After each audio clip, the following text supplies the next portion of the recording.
la posibilidad de que todos seamos emisores.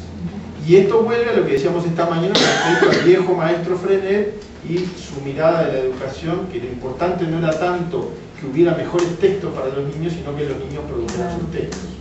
¿Sí? El Internet usado sobre todo como fuente de información es más texto para los niños, con todas las ventajas que tiene y con algunas dificultades, ¿no? Al menos dos dificultades clásicas que ya se han detectado. Uno, es una biblioteca enorme pero un poquito desordenada. ¿Podemos dibujar? ¿Concentramos todo eso en un dibujo? Los pantalones están bien entubados. Internet equivalente a biblioteca. ¿Sí? A enorme biblioteca, mediateca, en realidad deberíamos decir, porque tiene no solo texto, sino que tiene otro montón de cosas. Pero Internet como la posibilidad de producir, es decir, el uso a lo Frenet de Internet, me parece que sigue pendiente. Y ahí volvemos a Frenet otra vez. Bueno, vamos a hacer una charla con el profesor Gabriel Kaplun. Ya le había contado al profesor que mis estudiantes, para empezar a hacer su trabajo de pregrado, su trabajo de grado, tienen que leer un artículo de Gabriel Kaplun. Hay dos asuntos que nos preocupan. En primer lugar, su concepto de malestar entre las relaciones maestro-estudiante, porque la hemos leído, pero lo queremos escuchar brevemente su palabra. ¿Cómo conceptualiza usted el concepto de malestar que se siente hoy entre la generación joven en la escuela?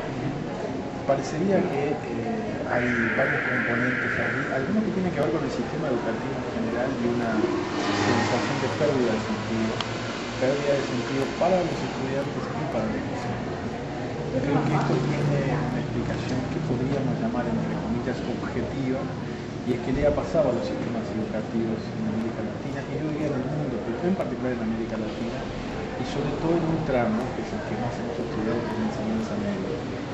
Aparentemente los sistemas educativos fueron expandiendo su cobertura en el sector de la enseñanza media, en el sector de la enseñanza secundaria, sin que hubiera un repensar qué significaba llegar a sectores a los que nunca se había llegado.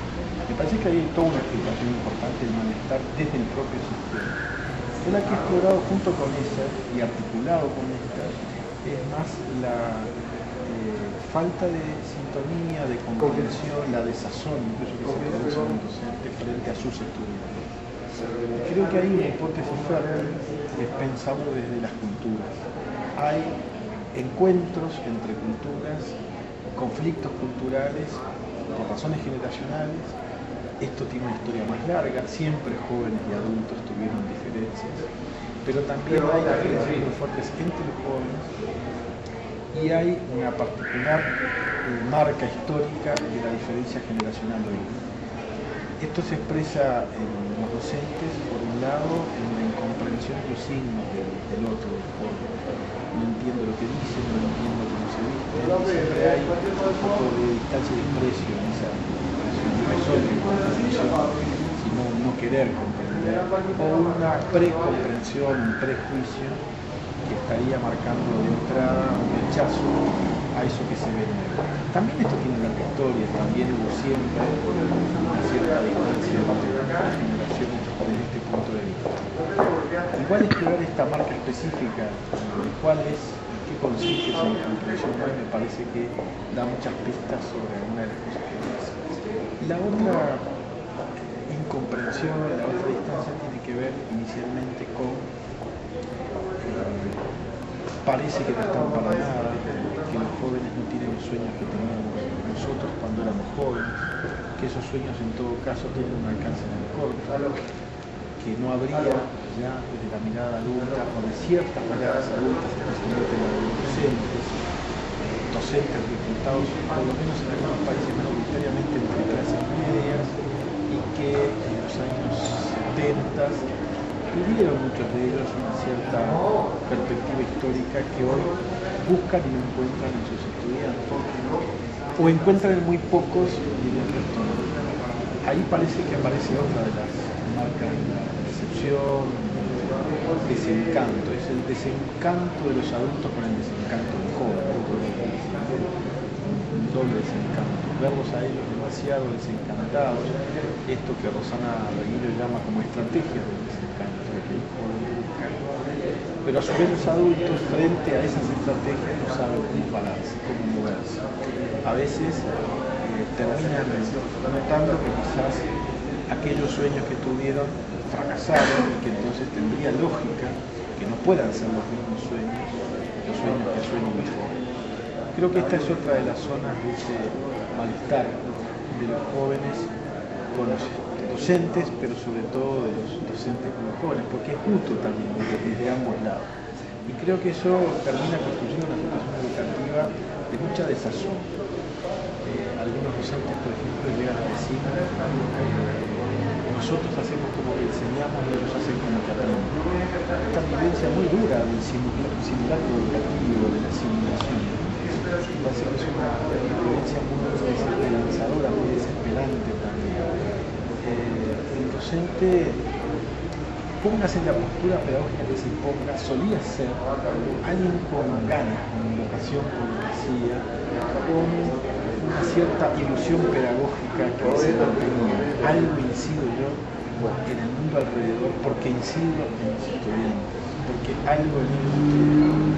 Cuando esa pérdida de confianza que tal vez era ilusoria, pero que existía, aparece, cuando se pierde esa confianza, me parece que algo importante y grave empieza a pasar dentro del sistema educativo. Y creo que entonces es un cruce entre lo primero que decía, está un poco en realidad respecto al papel, sobre todo en la enseñanza media de los sistemas educativos, junto con estas distancias generacionales, esta incomprensión de los mundos juveniles que encontramos muchas veces en la escuela media, sobre todo. Se convierten entonces en las escuelas medias en espacios de conflictos por un lado, pero también mucha incomprensión y mucha muy fuerte pérdida de sentido.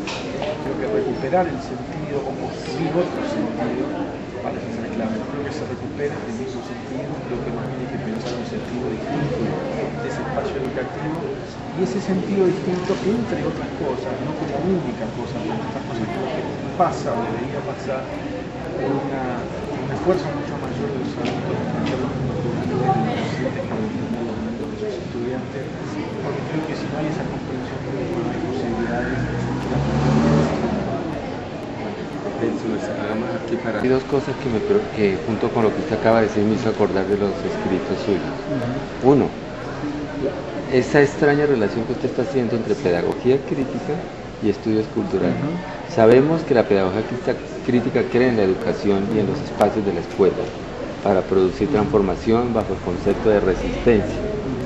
Pero sabemos que los estudios culturales no creen en la pedagogía y no creen en la educación. Entonces, ¿cómo es que usted va a hacer un encuentro, cómo va a ser el punto de encuentro entre una pedagogía crítica que no cree, que busca un cambio en la educación, y los estudios culturales que en general sus movimientos no han creído en la educación para la transformación? Sí, ahí hay que hacer una precisión, y es que los estudios culturales son amplios y diversos. Hay estudios culturales quizás más preocupados por la contemplación del otro, de los otros, y otros estudios culturales mucho más preocupados por la transformación. Yo creo que la corriente originaria de los Cultural Studies británicos era mucho más de este tipo. En realidad hay que recordar que la corriente británica fue y es todavía, pero sobre todo fue en sus orígenes, un gran movimiento de educación popular. Fue sobre todo un movimiento educativo, solo que sacando lo educativo de los espacios exclusivamente escolares. El movimiento de los Cultural Studies, por ejemplo, estuvo detrás de la creación de la Open University, de la Universidad Abierta Inglesa, que fue y es todavía un gran esfuerzo educativo, un gran esfuerzo por abrir espacios educativos para quienes no los tenían. Entonces me parece que ahí también hay una perspectiva distinta, y yo creo que recuperar esta beta que está en el origen de los estudios culturales explica mucho también este tipo de mirada. No hay, creo, en esa un rechazo al educativo, pero sí hay un esfuerzo muy grande por repensar la educación, sobre todo repensarla distinta que la escolarización, incluso para repensar la escuela. A ver si me explico, tal vez no es solo un trabalenguas, en el sentido que lo expresa muy bien, me parece, Carlos Calvo, un chileno que ha escrito sobre algunas de estas cosas y a mí me parece que es bien preciso en esto. Él dice, la escuela lo que ha hecho en general es construir mapas para guiarnos por el territorio cultural. Pero lo que pasó después es que la escuela se empezó a caminar solo por esos mapas, olvidándose del territorio. Volver a mirar el territorio, por ejemplo los territorios de los jóvenes, me parece que es clave en este esfuerzo, es clave para que la escuela tenga un sentido. Y Calvo dice también que hay que distinguir escolarización de educación en el sentido de que la escolarización suele ser la repetición de lo preestablecido, de las relaciones preestablecidas entre personas y entre conceptos. La educación, en cambio, es una apertura a relaciones posibles entre personas y conceptos. Si lográramos que también el espacio escolar fuera un espacio educativo en este sentido, de que no es el espacio solo de la repetición, de que hay que aprender lo que está en los libros y lo que el maestro dice, que hay que relacionarse entre maestros y alumnos de un único modo, si fuera posible un cambio respecto a esto, es decir, que podemos aprender juntos maestros y estudiantes de cosas que no sabemos, en el sentido que también dice el filósofo Rancière, solo podemos enseñar lo que no sabemos. Parece una exageración, pero creo que eso abre una posibilidad justamente del espacio educativo. Yo creo que los estudios culturales, al menos en aquel origen, iban mucho por ahí, porque generaban y apuntaban a generar espacios educativos de una profunda comprensión de los otros. Y eso hace también mucha sintonía profunda, me parece, con Freire en América Latina, pero también con el constructivismo en otros continentes. Por lo menos con algunas vetas del constructivismo, en el sentido más social, en la perspectiva de aprender es construir, aprender no es repetir, nadie aprende lo que otro le transmite, sino que aprende lo que él construye y ese otro ayuda en esa construcción. Entonces, en toda esa perspectiva parece clave esa comprensión del otro, desde dónde construye, desde qué lugar. Creo que los estudios culturales son una contribución interesante, no la única, pero una contribución útil en esta perspectiva a la comprensión del otro. Creo además, y eso también es parte de la discusión entre los estudios culturales, que en esa comprensión del otro no puede estar ausente nunca la diferencia, pero también la desigualdad. Quizás los estudios culturales que se generalizaron en los últimos años en Estados Unidos y en parte en América Latina fueron estudios negadores de la desigualdad y solo registradores de la diferencia, una diferencia que puede ser tolerada porque todo se mezcla con todo, porque todo puede ser híbrido, y lo es en buena medida, pero aún debajo de lo híbrido sigue habiendo desigualdades brutales, o en todo caso diferencias que no son reductibles a un color y a un matiz, sino a profundas injusticias sociales, por ejemplo. Creo de vuelta que ahí la escuela tiene un papel, creo que ahí la educación y no solo la escolarización tienen un papel, y ahí es posible encontrar entonces el nexo con ciertos enfoques de los estudios culturales que van por este lado. La idea de interculturalidad, por ejemplo, me parece que es una idea potente si pensamos efectivamente la posibilidad de aprender del otro y no solo de integrarlo a lo mío. Podríamos decir, cuando las escuelas hoy están siendo cuestionadas por ese alumnado enorme de los sectores pobres que entró a la escuela media, ¿no? Ese es uno de los problemas, podríamos decir entre comillas, de la enseñanza media, que se llenó de pobres. Entonces uno lo puede mirar esto como la cuestión de los pobres, o lo puede mirar al revés, más bien como el pobre como cuestionamiento. Y el pobre cuestiona el sentido de la escuela con su sola presencia, porque nos desafía a pensar para qué le sirve la escuela media a alguien que no va a ir a la universidad, para qué le sirve la escuela media a alguien que no va a conseguir un trabajo porque tenga el papel del bachillerato, y entonces para qué la escuela. ¿Será el espacio de construcción de ciudadanía como se planteaba? Ese era otro papel posible de las escuelas. Muchas veces también ese papel está perdido. ¿No será el momento entonces de repensar el sentido de la escuela para quienes viven en ella, maestros y estudiantes que quizás registran este malestar porque el espacio mismo no se sabe qué sentido tiene para ellos, el currículum ha perdido su sentido muchas veces para ellos, y para empezar a pensar en un currículum distinto, en el sentido de esa institución, tal vez hay que empezar, entre otras cosas, insisto que no es lo único, por entender a quienes habitan la escuela.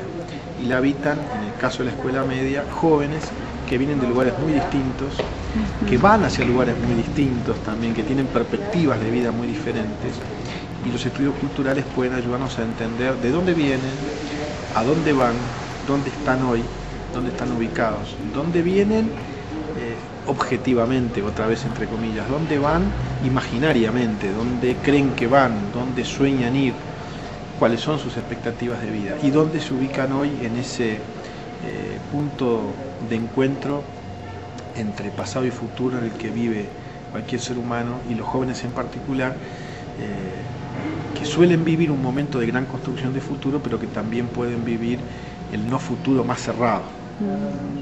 Y si la escuela no escucha los futuros de los jóvenes, los pasados y los presentes tan distintos, creo que no puede tampoco enseñar nada, no es espacio de aprendizaje. No alcanza con los estudios culturales, pero creo que sea desde esta perspectiva o de otra, no es posible repensar la escuela sin repensar a sus habitantes. Bueno, por último, una inquietud muy terrible para nosotros en este punto. El concepto de cultura, siempre la Ilustración nos entregó el concepto de cultura como unos referentes universales, casi siempre de carácter libresco, y terminaba identificándose con el carácter de ciencia. Eso terminó haciendo pensar que el currículo, la construcción de currículo estaba armado en el aparato científico y el concepto de cultura armado en la construcción de valores universales. Con su planteamiento, el concepto de cultura hay que reorganizarlo. Entonces, sí, para que entre a organizar el concepto de currículo. Es un concepto, la palabra cultura en las ciencias sociales tiene tantos significados posibles que es difícil organizarlos y optar. En mi trabajo yo he optado sobre todo por dos de esos tantos conceptos que uno encuentra. Uno, que yo lo definiría así, la dimensión simbólica de toda práctica social. Cualquier práctica social, cocinar, estar en un espacio físico de encuentro con otros, tiene siempre una dimensión simbólica, inseparable de la práctica misma. ¿Sí? Cocinamos y adornamos, hasta cuando comemos también comemos de cierto modo, y eso pasa con todas nuestras prácticas. Pensar esa dimensión simbólica que atraviesa cada práctica me parece que tiene importancia, y a eso creo que le podemos llamar cultura, una de las maneras de pensar sobre cultura. Uno podría pensar para qué pensar lo simbólico separado del resto. No es separarlo, es un momento del análisis, pero un momento que además tiene importancia porque muchas veces, y en nuestras sociedades eso es particularmente fuerte, esta dimensión simbólica adquiere una importancia relativamente autónoma muy grande. A veces hay cambios que se operan solo en el terreno simbólico y no en otros, y arrastran al resto, y también al revés, hay veces que hay cosas que no cambian mientras no haya cambios simbólicos que puedan expresarlo. De alguna manera esto se relaciona incluso con la idea de instituciones, en el sentido de que las instituciones sociales cambian con dificultad porque son construcciones simbólicas sobre todo. Incidir en esa construcción simbólica es trabajar en el terreno cultural, pero siempre pegado al terreno concreto de las condiciones de vida de la gente y del modo en que se produce. Volviendo al ejemplo de la cocina, se cocina de modos distintos, pero se cocina con los ingredientes que hay. Y los que no hay, no hay.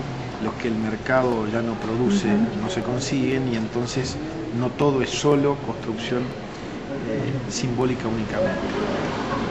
Pero, por otro lado, creo que hay otra manera de hablar de cultura que también ha resultado muy útil en el trabajo, sobre todo con los jóvenes, que yo diría de este modo, modos de estar en el mundo, maneras de estar en el mundo. En ese sentido tiene que ver con esta construcción subjetiva que hacemos de nosotros mismos, que nos ubica con un pasado, con un presente, con un futuro.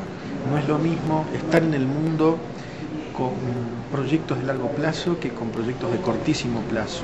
Creo que eso configura culturas distintas. No es lo mismo estar en el mundo rodeado de vínculos que aislado de ellos. No es lo mismo vivir en el mundo con una red social muy contenedora que sin esa red, o con una red muy dispersa. Bueno, todo esto va configurando culturas completas. Ahí juegan con lo anterior, se articula con lo anterior una serie de dimensiones simbólicas. Probablemente la música que uno escuche, la comida que consume, tengan que ver de algún modo también con esto.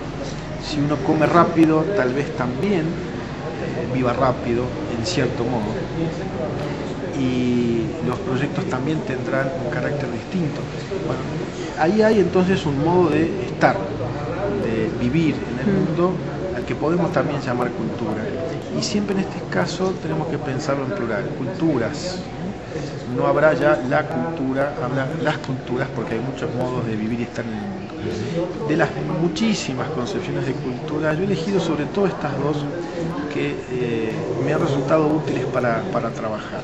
Sé que cualquiera de las dos pueden ser confundidas con otros términos, con otros conceptos en las ciencias sociales, y bienvenido, porque no sé si es tan importante definir bien, sino sobre todo usar herramientas que nos permitan entender mejor a otros distintos que nosotros. Gracias, Gabriel, por la paciencia y el tiempo, ¿vale? Oye, muchas gracias. La última ahí. Quita la manita. Espera, ya. Ahí. Vale, ahora